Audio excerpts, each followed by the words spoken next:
राधे दोस्तों, स्वागत है आपका आपके अपने यूट्यूब चैनल ग्रेडली एम क्लासेस में। यदि आप बीए सेकंड सेमेस्टर पर हैं और पॉलिटिकल साइंस लिए हुए हैं तो आप बिल्कुल सही जगह आए हैं।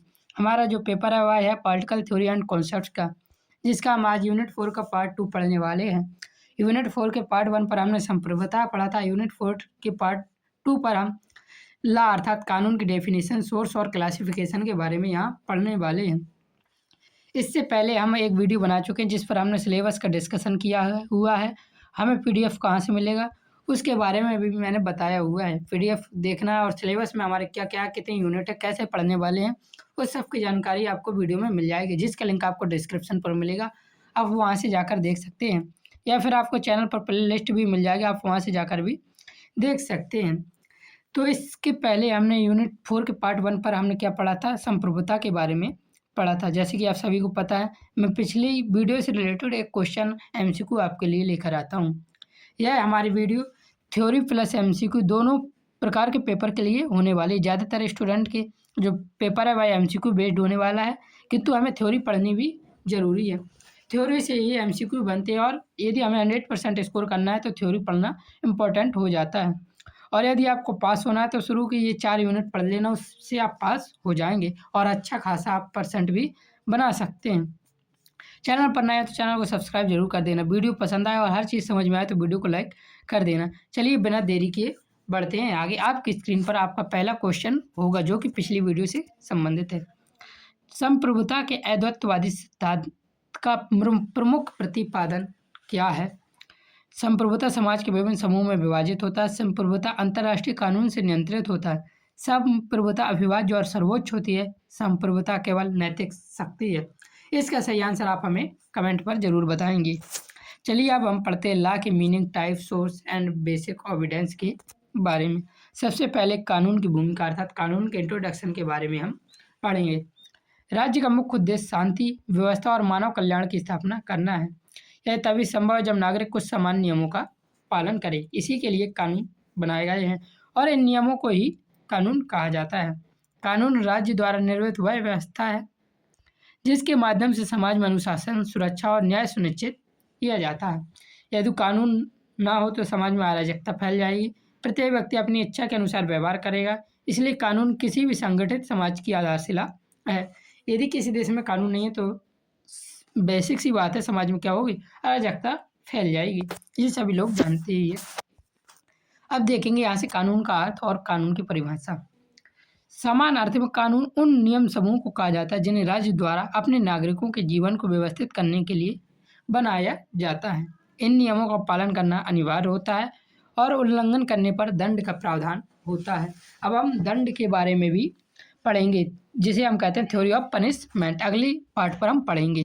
तो जब कानून होगा तो दंड भी होगा, हम अगले पार्ट पर पढ़ेंगे। तो अगला पार्ट हमारा होगा पनिशमेंट के ऊपर, जिसे हम कहेंगे थ्योरीज ऑफ पनिशमेंट। प्रसिद्ध विधिवेत्ता जॉन ऑस्टिन के अनुसार कानून संप्रभु की आज्ञा है। संप्रभु का मतलब होता है जो आदेश देती है। तो कानून किसकी आज्ञा है? संप्रभु की आज्ञा। किसके अनुसार? तो जॉन ऑस्टिन के अनुसार, याद रखना। ऑस्टिन के अनुसार राज्य की सर्वोच्च सत्ता संप्रभु जो आदेश देती है और जिसका पालन अनिवार्य होता है वह क्या कहलाता है? कानून कहलाता है। आगे देखिए दिया हुआ है अगले के अनुसार, प्रोफेसर सॉलमैन के अनुसार कानून की परिभाषा। कानून नियमों का वह समूह है जिसे राज्य मान्यता देता है और न्याय व्यवस्था के प्रशासन में लागू करता है। यह किसके अनुसार है? तो प्रोफेसर सॉलमैन के अनुसार है। इस परिभाषा में कानून को केवल आदेश नहीं बल्कि न्यायिक रूप से मान्यता प्राप्त नियमों के रूप में देखा गया है। अब हम यहाँ देखेंगे टाइप्स ऑफ लॉ, कानून के प्रकार। समाज की आवश्यकताओं और परिस्थितियों के अनुसार कानून कई प्रकार के होते हैं। इसकी कोई निश्चित सीमा नहीं है, मतलब कई प्रकार के माने जाते हैं। सॉरी कॉल के लिए। तो पहला हमारा कानून है व्यक्तिगत कानून, पर्सनल लॉ। व्यक्तिगत कानून व्यक्तियों के आपसी संबंध को नियंत्रित करते हैं, जैसे ऋण लेना देना, संपत्ति खरीदना बेचना, विवाह और उत्तराधिकारी आदि। ये कानून व्यक्तिगत व्यवहार को नियमित करते हैं। तो यहाँ से जो क्वेश्चन पूछे जाते हैं वो इस प्रकार से पूछे जाते हैं कि विवाह या उत्तराधिकारी कानून किस कानून के अंतर्गत आते हैं? तो याद रखना व्यक्तिगत कानून के अंतर्गत आते हैं। इस प्रकार से ये क्वेश्चन पूछे जाते हैं। अगला कानून है हमारा जो है सार्वजनिक कानून, जिसे कहते हैं पब्लिक लॉ। सार्वजनिक कानून राज्य और नागरिकों के बीच संबंध को निर्धारित करते हैं, जैसे कर कानून दंड संहिता, चोरी, डकैती, हत्या आदि से संबंधित कानून ये सभी नागरिकों पर समान रूप से लागू होते हैं। तो यहाँ से भी ऐसे ही प्रश्न पूछा जाएगा, दंड संहिता कानून किस कानून के अंतर्गत आता है? तो सार्वजनिक कानून के अंतर्गत यह कानून आता है।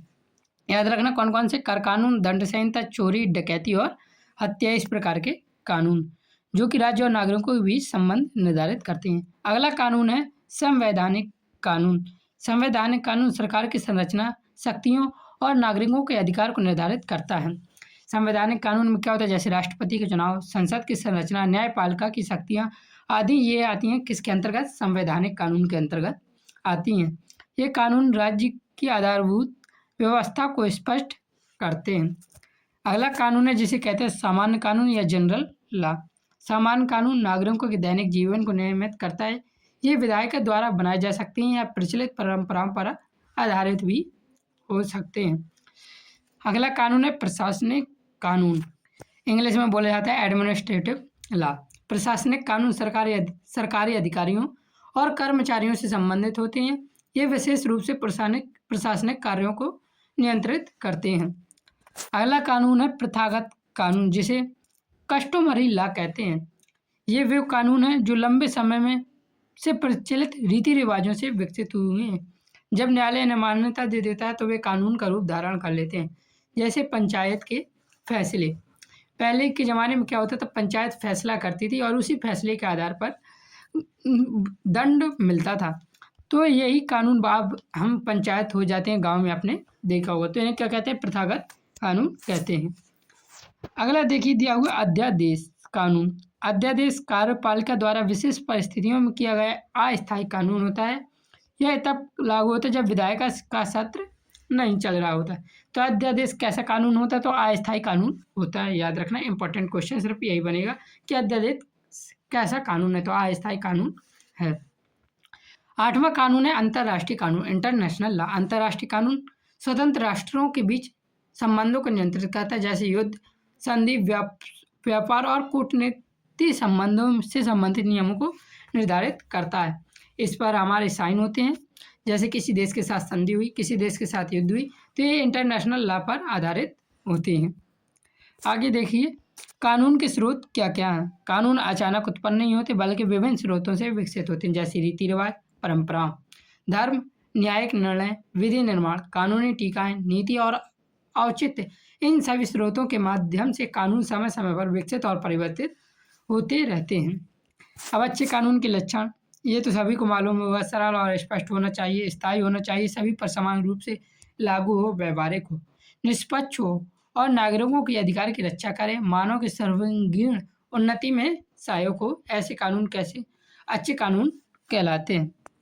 कानून की पालन का आधार क्या क्या है? लोग कानून का पालन क्यों करते हैं? इसके कई आधार हैं, जैसे भय, अर्थात दंड के डर से कई लोग कानून का पालन करते हैं। तर्क, यह समझकर कि कानून समाज के हित में है इसीलिए हमें कानून का पालन करना चाहिए, कुछ लोग इस वजह से कानून का पालन करते हैं। उपयोगिता, कानून की उपयोगिता को पहचान कर। सहानुभूति, राज्य के प्रति निष्ठा के कारण। स्वभाव, सामाजिक अनुशासन के कारण।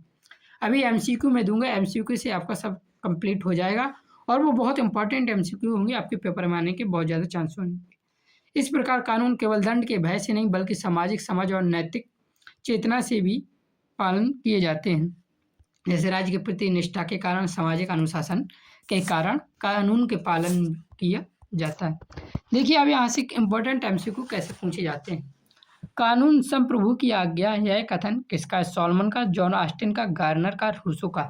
इसका सही आंसर कमेंट में बताइए। क्वेश्चन आपके लिए होते हैं जो कि थ्योरी से ही बनते हैं और रिपीटेड होते हैं। अगला दिया हुआ है, निम्न में से कौन सा सार्वजनिक कानून का उदाहरण है? मैंने बताया था कैसे क्वेश्चन पूछे जाते हैं, उन्हीं में से एक है विवाह कानून, उत्तराधिकारी कानून, दंड संहिता या संपत्ति क्रय विक्रय। कौन सा कानून पब्लिक लॉ का उदाहरण है? आगे देखिए दिया हुआ है, अध्यादेश किसके द्वारा जारी किया जाता है? अर्थात अध्यादेश विधायिका के द्वारा, न्यायपालिका के द्वारा, कार्यपालिका के द्वारा या निर्वाचन आयोग के द्वारा। ये भी मैंने ऊपर बताया है। चौथा क्वेश्चन पूछा जाता है, प्रथागत कानून का आधार क्या है? संसद है, न्यायाधीश है, रीति रिवाज है या संविधान है? इसका आंसर ज़्यादातर लोग बता देंगे, बहुत ही आसान क्वेश्चन है। अंतर्राष्ट्रीय कानून किससे संबंधित है? तो नागरिक और राज्य से, राज्य और राज्य से, व्यक्ति और व्यक्ति से, न्यायालय और सरकार से। तो इसका सही आंसर भी कमेंट में। इसको पढ़ने का हमें कंक्लूजन क्या निकला देखते हैं। कानून राज्य की आधारभूत व्यवस्था है। यह समाज में अनुशासन, सुरक्षा और न्याय को स्थापित करता है।